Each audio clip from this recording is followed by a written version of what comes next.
Shalom, jemaat yang terkasih dalam Tuhan Yesus. Salam jumpa dalam program Tuhan adalah Gembalaku.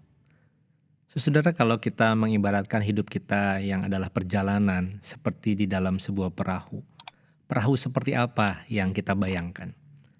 Perahu itu bisa berupa kita memiliki sebuah pekerjaan tetap, ataupun ada sebuah reputasi yang kita bangun, kita jaga seumur hidup kita. Atau perahu itu juga bisa berupa ruang di mana kita membangun sebuah zona nyaman dalam pelayanan dan juga rutinitas rohani yang selama ini kita lakukan. Nah, saudara, perahu itu bisa mengalami banyak goncangan dan badai.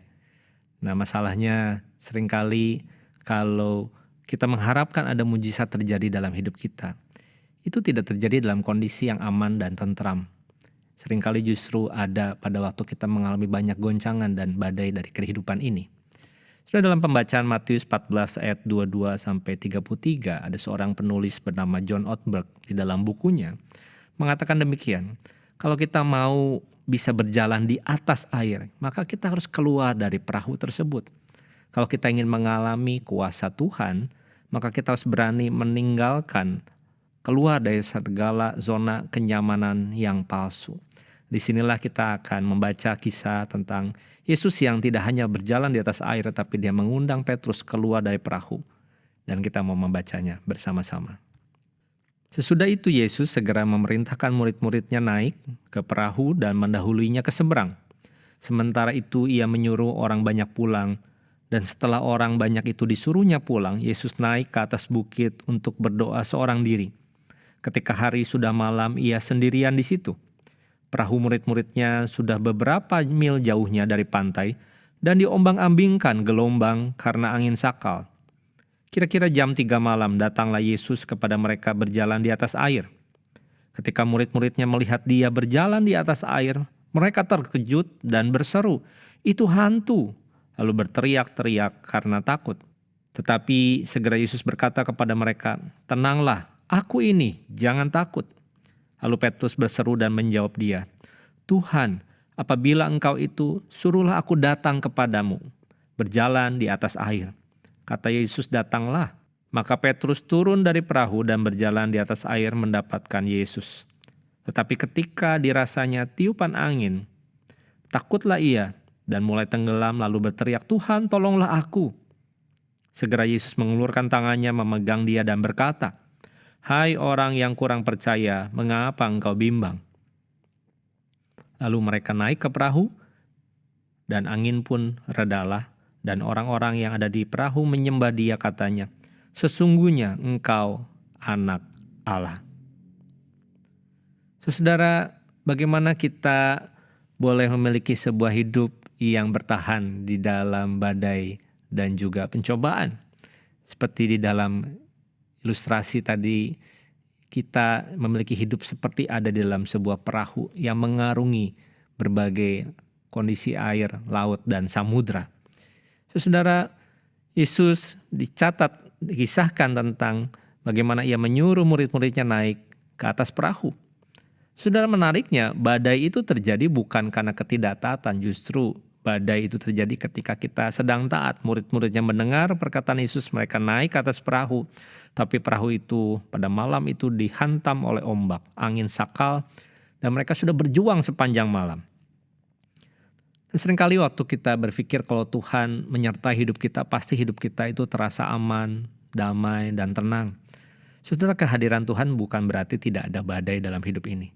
Kehadiran Tuhan berarti badai justru tidak akan pernah memegang kendali terakhir dalam hidup kita. Saudara, justru Yesus datang di saat yang tergelap dalam hidup kita. Di jam 3 sampai jam 6 pagi itu jam yang paling melelahkan untuk murid-murid. Justru Yesus menampakkan diri. Dia berjalan di atas air. Dan ironisnya murid-murid tidak mengenali dan menyangka itu hantu. Saudara, seringkali pertolongan datang dalam bentuk yang tidak kita kenali. Tetapi Yesus memperkenalkan dirinya, "Tenang, aku ini, jangan takut." Sudah frasa "aku ini" atau dalam bahasa Yunaninya ego eimi, menggunakan sebuah pernyataan identitas ilahi. Saudara, di tengah badai yang paling penting bukanlah perubahan cuaca, tapi pengenalan siapa sebenarnya pribadi yang hadir di tengah badai kehidupan ini. Saudara, damai itu bukan berarti tidak adanya masalah. Damai itu justru karena adanya kehadiran Tuhan. Saudara, menariknya Petrus memberikan respon, Tuhan, kalau engkau itu suruhlah aku datang kepadamu. Dan Yesus menyambut, ayo datanglah. Tanpa penjelasan yang panjang, Petrus akhirnya memberanikan melangkahkan kakinya keluar dari perahu itu. Saudara, iman bukanlah kepastian bahwa tidak ada resiko. Iman justru adalah respon terhadap panggilan Yesus. Ketika beberapa langkah dia bisa berjalan di atas air, dia melakukan sesuatu yang mustahil dalam hidupnya. Tetapi seketika itu juga dia terkena angin dan Petrus mulai ketakutan dan tenggelam. Saudara, masalahnya mungkin bukan pada badai, karena badai yang sama sebelumnya terjadi. Masalahnya pada fokus hatinya. Selama mata fokusnya tertuju kepada Yesus, air itu bisa menjadi sebuah jalan dia berpijak. Tapi ketika matanya tertuju kepada angin, badai, semua, air itu seperti bisa menjadi sebuah kuburan yang menelan dia. Dan dia berseru, Petrus kata pada Tuhan, Tuhan tolonglah aku.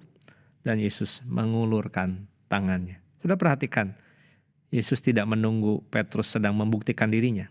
Anugerah Tuhan itu datang lebih tepat di dalam kegagalan hidup kita. Saudara, ketika murid-murid itu melihat dan akhirnya Yesus dan Petrus naik ke atas perahu, seketika angin itu menjadi reda dan murid-murid berkata, seperti sebuah pengakuan penyembahan, sesungguhnya engkau anak Allah. Saudara, situasi badai dalam hidup kita sebenarnya bisa membawa kita berangkat dari satu ketakutan kepada sebuah pengakuan dan penyembahan kepada Tuhan. Betul, kadang Tuhan tidak langsung menghentikan badai dalam hidup kita. Tapi dia sedang menyatakan dirinya, memberikan kita kesempatan untuk mengenal dia lebih dalam. Saudara, kisah ini bukan sekedar keberanian seorang Petrus, tapi bicara tentang Yesus yang berdaulat di atas kekacauan, yang bisa berjalan di atas segala kegagalan hidup kita, yang mau mengulurkan tangannya kepada kita pada waktu kita sedang hancur dan gagal. Saudara, Yesus tidak hanya berjalan di atas badai, dia sebenarnya masuk ke dalam badai yang terbesar, yaitu salib itu sendiri. Di atas kayu salib sepertinya dia tenggelam di dalam murka dan kuasa dosa dunia. Tapi melalui kebangkitan Yesus membuktikan bahwa maut pun berada di bawah kakinya. Saudara, pada waktu kita sedang tenggelam di dalam badai hidup ini, kita tidak sedang berseru ke ruang kosong. Kita bisa berseru memanggil namanya. Dan disitulah Tuhan menghadirkan dirinya kepada kita. Saudara, apa yang kita bisa renungkan hari ini? Mari identifikasi perahu hidup kita.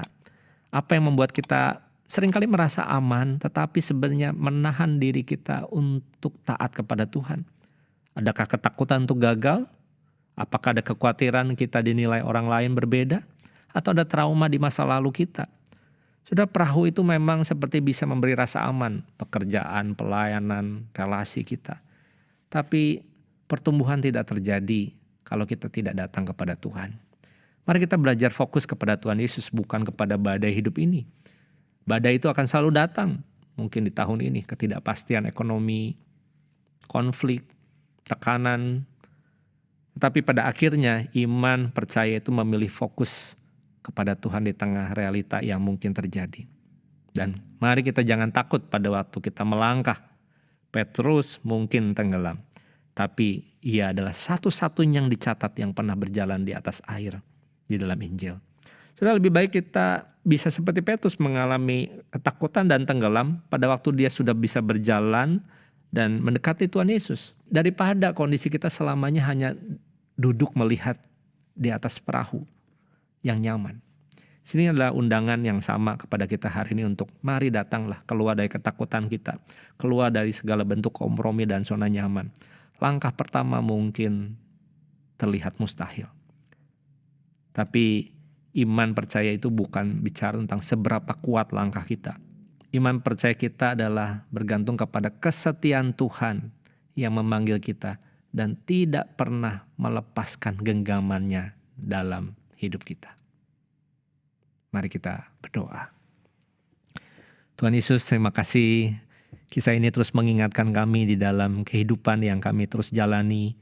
Ada banyak hal yang membuat kami terus membangun rasa aman di dalam perahu yang salah. Tapi pada waktunya badai itu datang dan kami ditantang untuk keluar, berjalan mendekati-Mu, melampaui segala masalah yang mustahil. Tapi kuasa Tuhan menjadi nyata dan sempurna. Tuhan ajar kami hanya untuk taat dan fokus kepada Tuhan dan pada waktunya. Bersama Tuhan damai sejahtera itu yang menenangkan, memberi kuasa dan melepaskan kami untuk terus boleh bertumbuh di jalan yang benar. Dalam nama Tuhan Yesus kami berdoa. Amin.